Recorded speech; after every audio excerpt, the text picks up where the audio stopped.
excited to be here today. This is a great event in our lives. We've been asked to give a little synopsis of who we are and where we've been. Need to tell you, if you haven't observed by now, that we are very old. We've been around a long, long time. We've learned a lot, but still have a lot to learn. I'll begin by telling you that I'm a Southern lady. Well, okay, a Southern belle, if you will. I was born in Athens, Alabama, left there when I was 5 months old. I was born to Earl Brizendine, yes, I said Brizendine, and Dula Wooldridge. They were married when she was 22 and he was 32. 10 years later, they had one child, me. I'm an only child, and they named me Opal. So I was Opal Brizendine, which I spelled every day of my life until I was finally married to someone with a very simple name. We left Alabama when I was 5 months old. My father sought employment in Old Hickory, Tennessee, where his brother was already working. And that's the beginning of my life. I moved to Old Hickory and was brought up there. I thought I'd tell you a little bit about my ancestry, where I came from. I do not have a long line of notable people, people who've ever done anything wonderful or marvelous. They were good Americans, good, hardworking people, not very well educated. My parents, either one, both of them had fourth grade educations. They both moved past that in their learning and so forth. They weren't fourth grade people at all, but that was the opportunity they had, and so that's the way it was. I've wondered often about my forebears. I need to tell you that my grandparents, whom I never knew any of them. They died before I was born. My mother's parents both died of tuberculosis. There was an epidemic of tuberculosis years ago. I believe it would have been in the late 1920s. And so both of my mother's parents died in that disaster. On my father's side, I know very little. He was one of 10 children. He was the youngest boy in that family. It was a family that was musically talented, hardworking, sawmills, that kind of thing. But then some of the children from that family, I had a cousin who invented something in the cyber world, I think, and got a patent on it, whatever that was. He played the piano beautifully and very musically inclined. And then in recent years, I have learned that I had an ancestor, a grandfather of however many greats there would be back there. I don't know how many generations back it would be. But I had a grandfather who fought in the Revolutionary War. His name was Leroy Brizendine.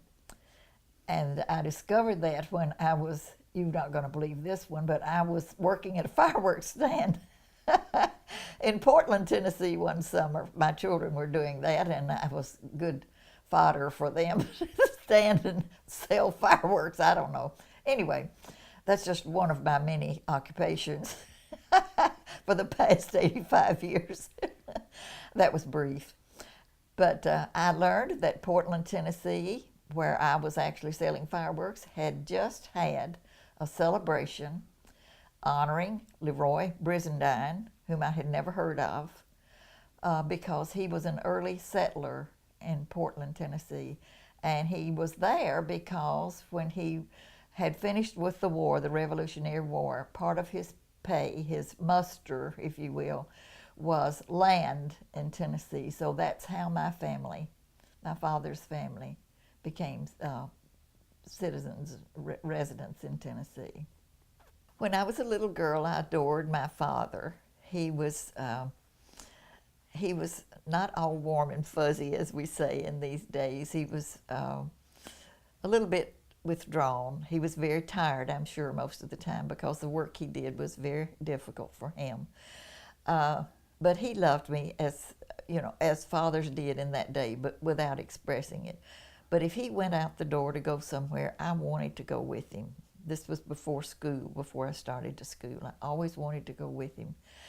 And because we didn't have a car, he walked. He didn't go very far, of course, but he would go to the store or things like that, and I always wanted to go with him.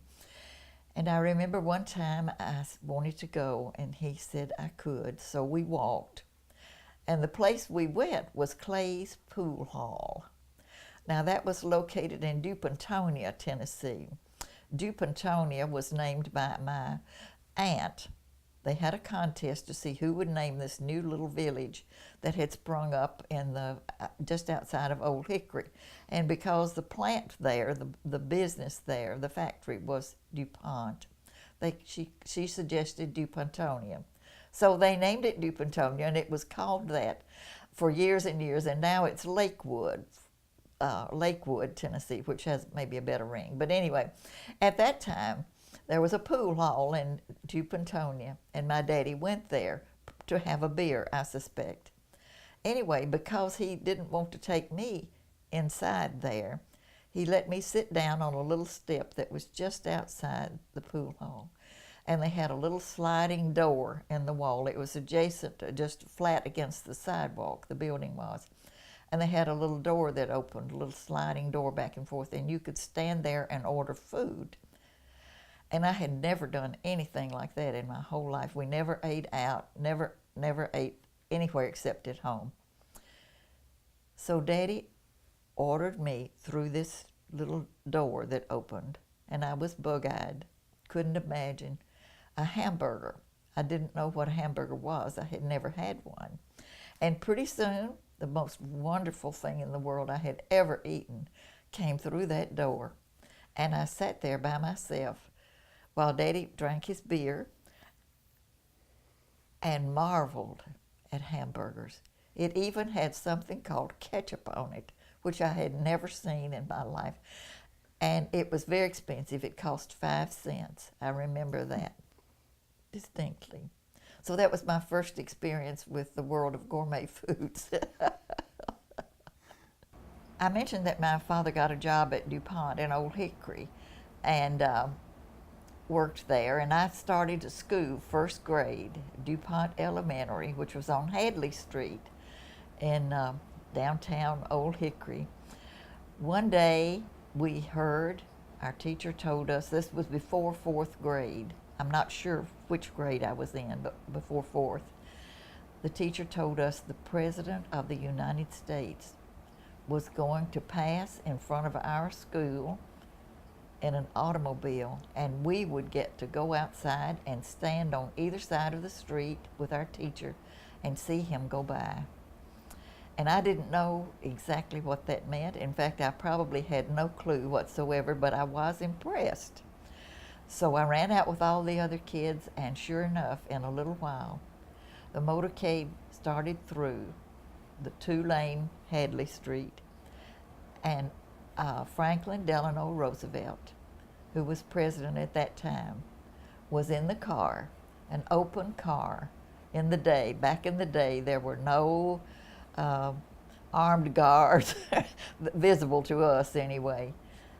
Very little hoopla, but it was an exciting time for me. He was on his way to the Hermitage, the home of President Andrew Jackson.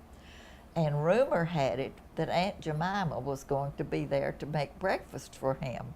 Now, we never knew if that was actually true or not, but it sure was fun to think about, that the president might be eating pancakes cooked right there, almost within earshot of where we were.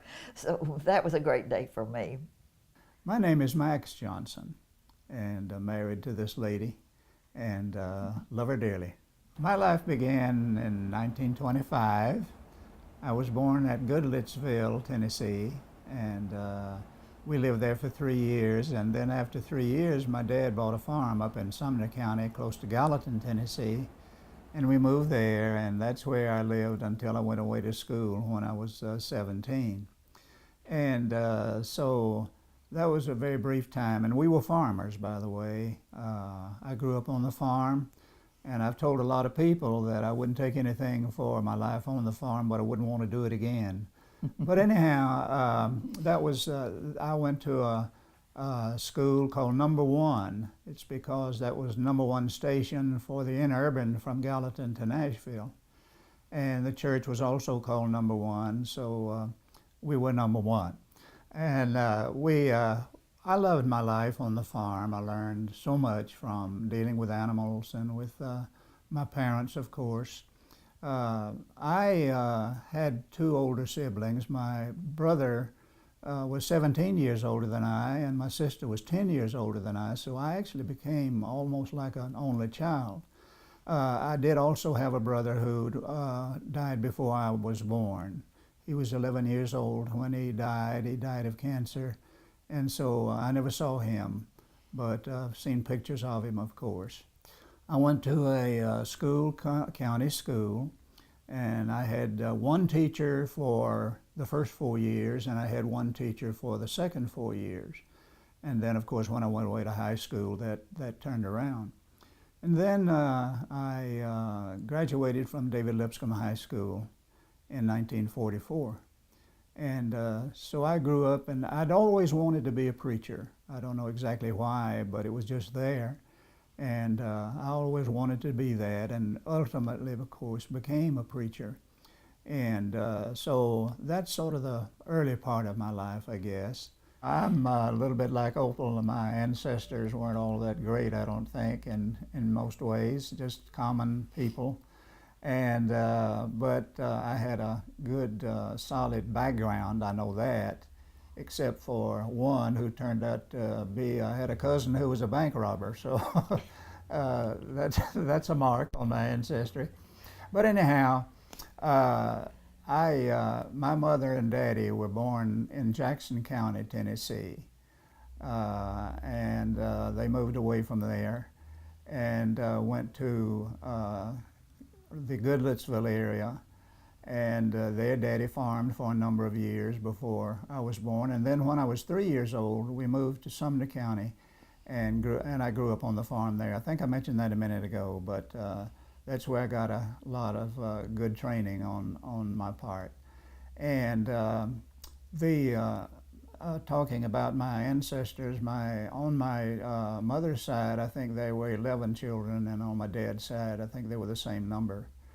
And it's really interesting to know that in regard to that ancestry, that my mother was the oldest of the 11, and my dad was next to the youngest, and so there were almost two separate generations there as far as ancestry was concerned.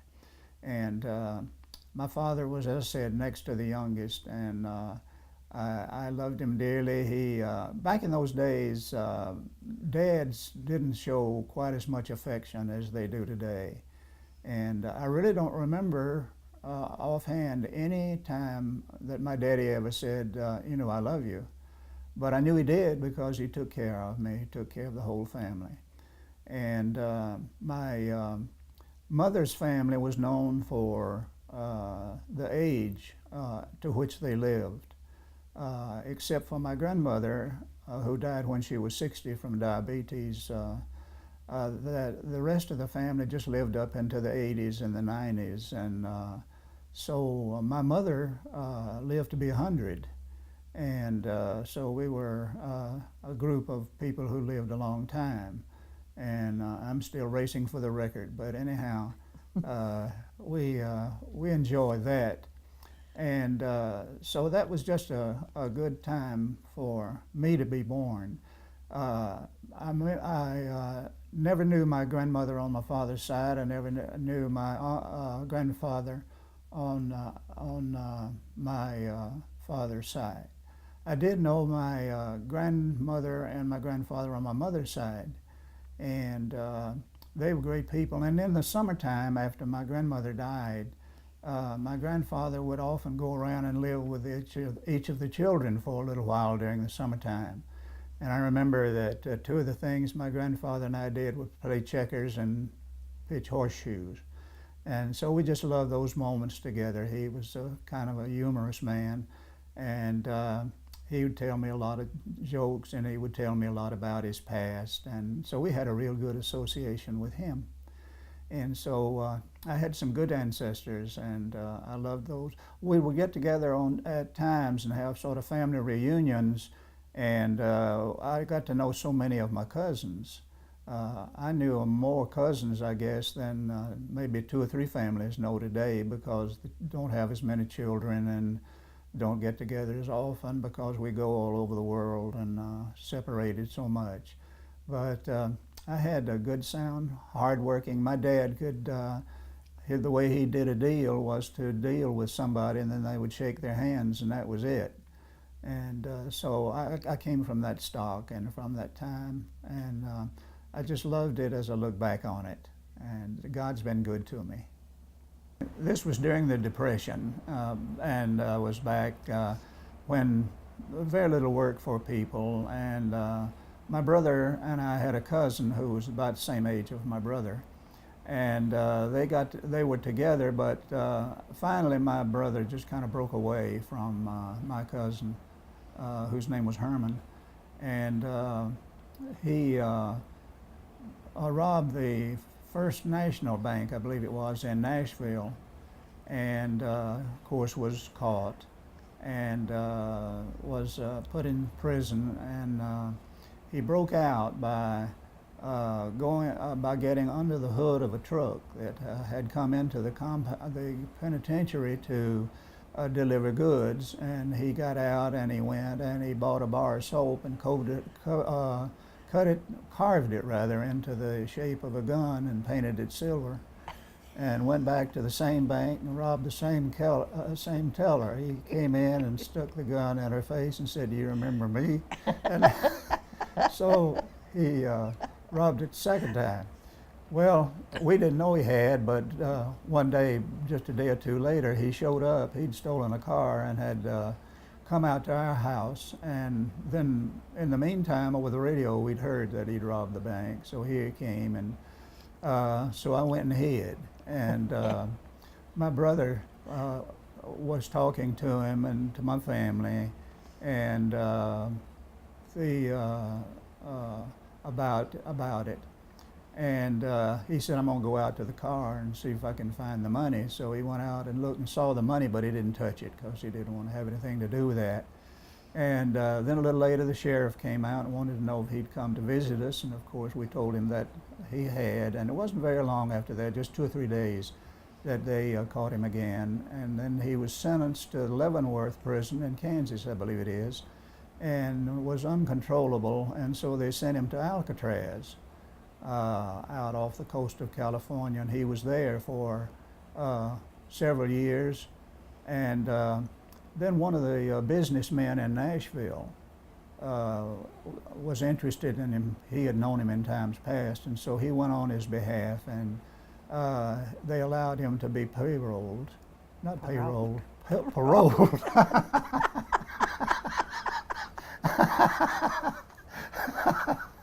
And so he came and lived in Nashville, and I was in Lipscomb at the time, in that time in the 1940s.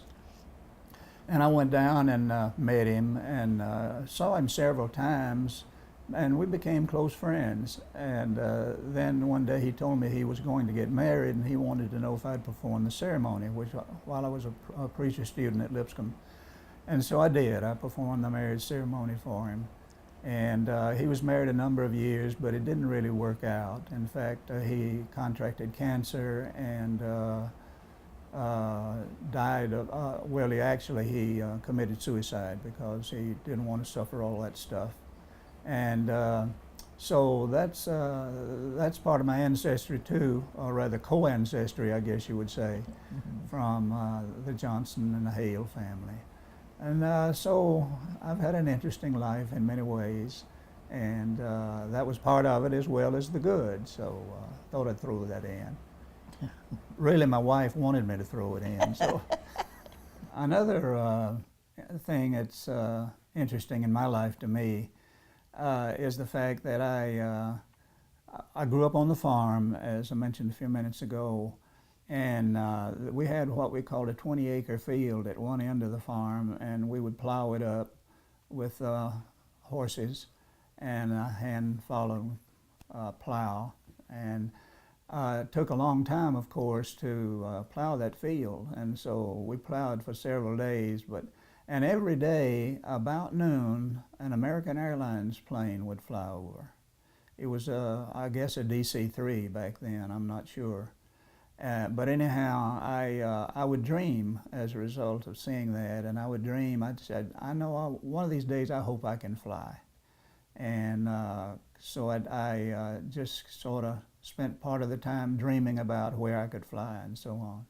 One day I was out plowing, and I heard something hit the ground back of me. And I turned around and looked, and it was a paper cup. I guess you'd call it a paper cup back then. And so I stopped and went back and got it, and it had been dropped out of that American Airline plane. And so I took it home with me at noon and washed it up and took care of it and put it up in my room on a shelf. And I often thought about that. And little did I know that as a result of a lot of things, I grew up and have been to a lot of countries, mostly at the expense of other people doing mission work, but it really was a blessing, and so I dreamed about that. And I know I dreamed, I had another dream, and this was during World War II, about the time of World War II. And I remember that they were talking about what to do with the King and Queen family in England, whether to leave them in London or send them somewhere else. And I hoped if they sent them somewhere else, they'd send us to us. I remember that. Childhood dreams, you know. I had them just like everybody else. And but anyhow, those two things I remember very well from my young days on the farm. Just sort of a pre-teenager, really. But anyhow, those were delightful times to dream, and I did dream.